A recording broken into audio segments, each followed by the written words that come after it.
Hey there guys, I hope you're doing well. I would like to show you a project that I just finished, start to finish, and this is actually a commission painting. So it's a commission for a book cover. And this lady who is making this book, she's actually making a series of books. So if this one goes well, maybe I'll have another job in the future. And it is kind of an interesting project. Now I want to talk a little bit about commissions and how that works. I am not an expert at it. I'm actually really terrible at pricing my work. But I figure if I do a price that I'm happy with and then that someone can afford, then there's the win right there. That's fine. It's valuable, it comes out of your soul, and yeah, it takes a lot of work to create something from start to finish, and even more working with somebody because you're kind of at the mercy of their idea. And for this one especially, like the lady added quite a few ideas partway through, and I kind of told her that some of them I would do that was fine, but because of the size restrictions and stuff, some of them weren't possible, and then also time as well. So definitely charge a bit more than you think you're going to charge, and then you should end up with a price that is reasonable. I think a lot of artists have a tendency to sell themselves short, but yes, try not to do that. All right, so I'm going to talk about the start of the process. I actually heard about this commission from a lady who I knew a long time ago, and I invited her and her husband to an art show. They came and they bought a piece of art. So this is really important. I want to stress this. When you sell a piece of art, it's probably, well, it might just be that one time, but it might help to have this person invest in your art, and they might come back later as another client. So really, like I've listened to a bunch of podcasts and stuff, and people say that most of your income as an artist is going to come from the same 50 people or 30 people or whatever, because these people are going to keep coming back. They might refer you to someone else. Someone's over at their house, they ask about their piece of art, and they say, let me tell you about this artist, they're amazing. So yes, it's an investment, and so selling your art in the first place is quite important. Get it out there, get people looking at it, and then it's an investment for the future. Yeah, I've said the word investment enough. All right, so that's how I heard about this. So this lady, I had done something completely unrelated to art with her. We were in a quizzing program together, and we were coaches, and so yes, has nothing to do with art. That's kind of how we met. And then now she is a book editor and publisher. So yes, kind of random, but she just like texted me up one day. I hadn't heard from her in like 5 years or something, and she says, okay, this is what I'm doing now, and I'm wondering if you'd be interested in illustrating a book. So she originally talked about a book that did not go through. I think I probably charged a little bit too much for what that person was able to afford, which is fine. Go out gracefully. Just say, all right, no problem. Don't lower your prices or anything, because that's going to give you a bad rap. But yes, so then she just texted me like maybe 2 weeks later. It was like, hey, I've got another one for you. So that's how I heard about this lady. All right, so the first thing, I did a little Zoom meeting with her and with the publisher as well, and we just talked about ideas. So this is what she's kind of thinking, this is the outline for all her books, and this first book is a bit more ready to get off the press. Hot off the press? I don't know, is that how you say that? Get off the press.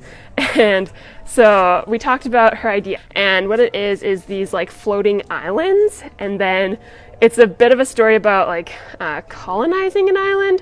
So it's these other people coming to this one island and kind of taking over.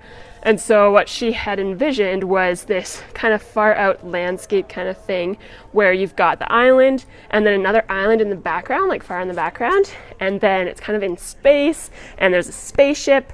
Now that sounds great, that's awesome, sounds good. And she added, but okay, here's the catch. We want it to be in a pendant. All right, so that whole image is put into this like little pendant. All right, so interesting idea. All right, I kind of like it.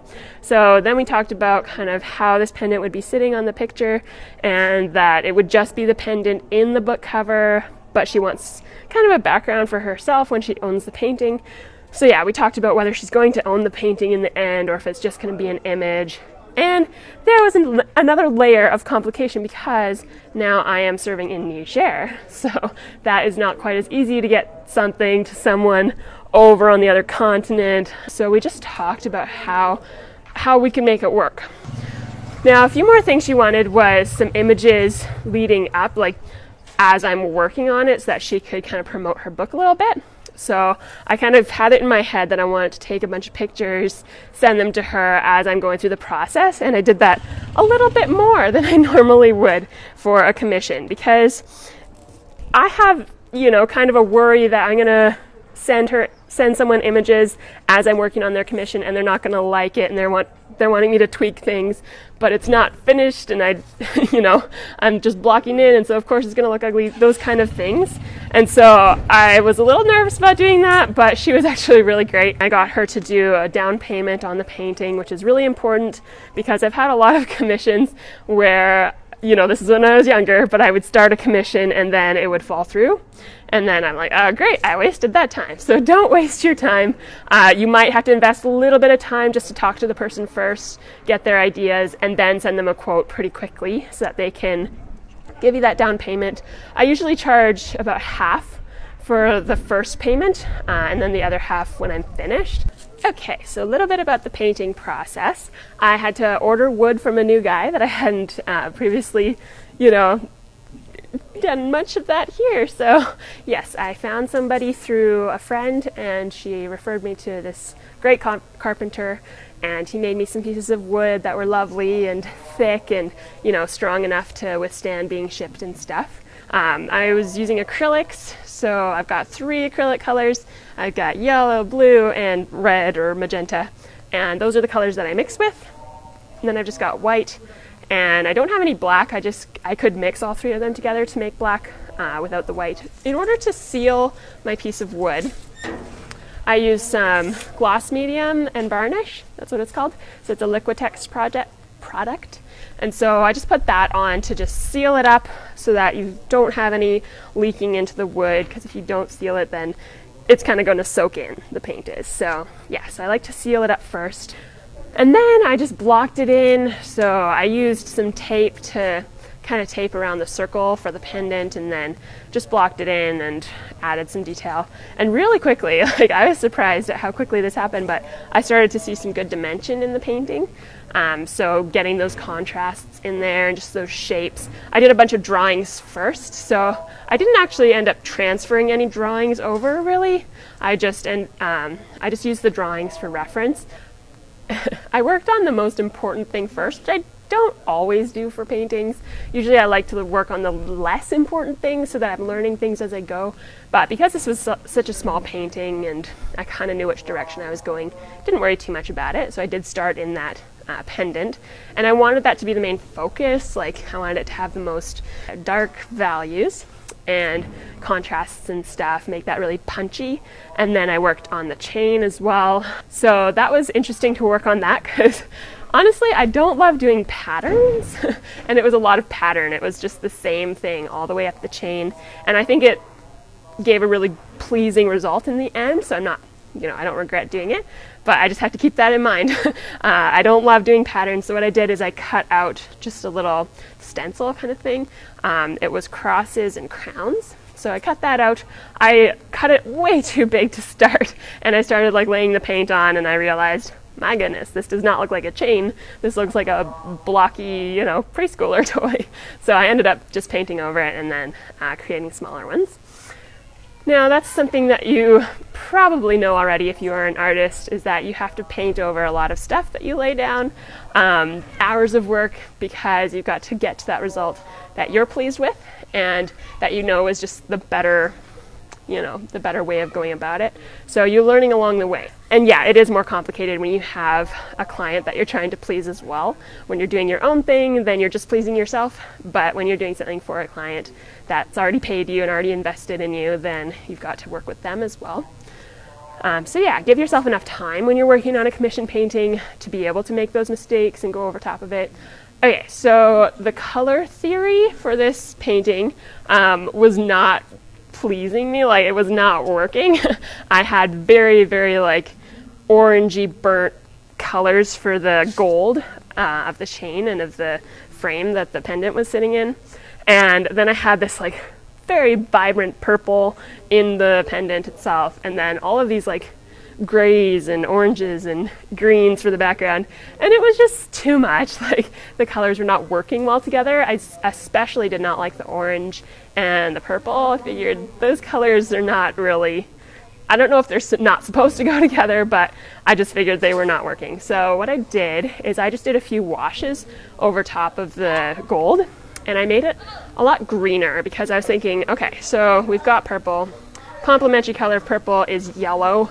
So we're not we're not really going towards the orangey side of yellow. Let's go towards the, you know, the bluer side of yellow, so the greener kind of tint. And that seemed to work so well. And so that's kind of a theme that I brought throughout the painting. I added a lot more green. And I looked at a bunch of pictures of real gold as well. I had gone to a museum and seen King Tutankhamun, Pharaoh's, you know, face mask and everything, and how they're just beautiful, beautiful gold. And it is a lot greener than you would think. So gold is a very reflective surface. And so when you've got a reflective surface, it reflects other things that it's around. And so you really can make it kind of any color. Like just make sure it's got that gold feel and the shine to it that it should have. But yeah, it can reflect. So I didn't worry too much about making it a yellow like you think of with gold. I just made it a bit greener. Now, the exciting part was revealing it to the client. So this is really fun. What I did is I got a friend to take some raw images. So really good quality photos. He was great. He just like, I brought the painting over, he just put it on the couch and like spent half an hour just clicking, trying different settings, all of that kind of stuff. And so that was really nice to have that friend to be able to do that for me. And then I sent it to her, and she's got an editor, digital editor, how do you say that? Designer, who's going to design the book cover. So he's going to take this image and edit it until it's exactly where they want it to be, cut it out digitally from the background, and put that onto the book cover with the words and stuff. She just like sent me so many emails like, oh, thank you so much, this is wonderful, I'm so happy that you brought my, you know, idea to life. And yeah, so that is the payoff. It's nice for yourself to be able to create things, but then when someone else is just blessed by it, then that's really where, you know, where it feeds you in some ways. And it helps you to feel like it's important as well. Not just feel like it is important, but it actually is important for people to be able to see art and to be able to just see something created. We are created beings and we like to create, and it is soul-giving. In order to have a holistic lifestyle, I think art is necessary. And maybe it's not just a painting, but maybe it's appreciating what you see around you. Maybe it's just looking up at the sky at night and seeing those stars. Maybe I know it's so corny, but yeah, maybe it's reading a good book that's just from someone's imagination, or just something really well written, or appreciating science, what you know, what you see in outer space and in different planets and stuff, and being able to just get out of a smaller worldview and getting to a place where you're appreciating more and able. I feel like it softens you so that you're able to look at someone and say, okay, this person is more than just a person who needs to eat,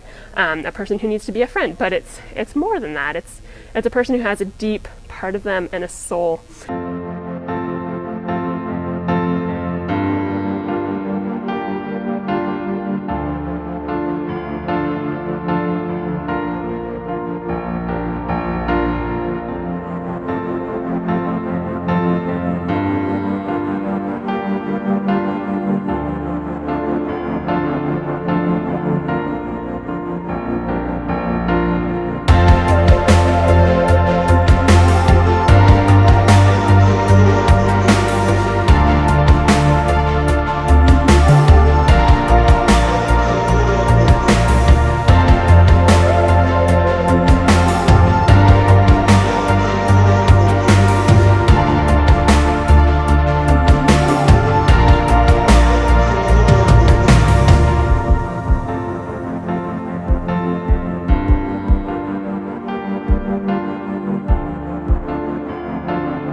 All right, thank you guys so much for watching. I hope that you were just a bit inspired or a bit entertained or whatever, that you just enjoyed watching.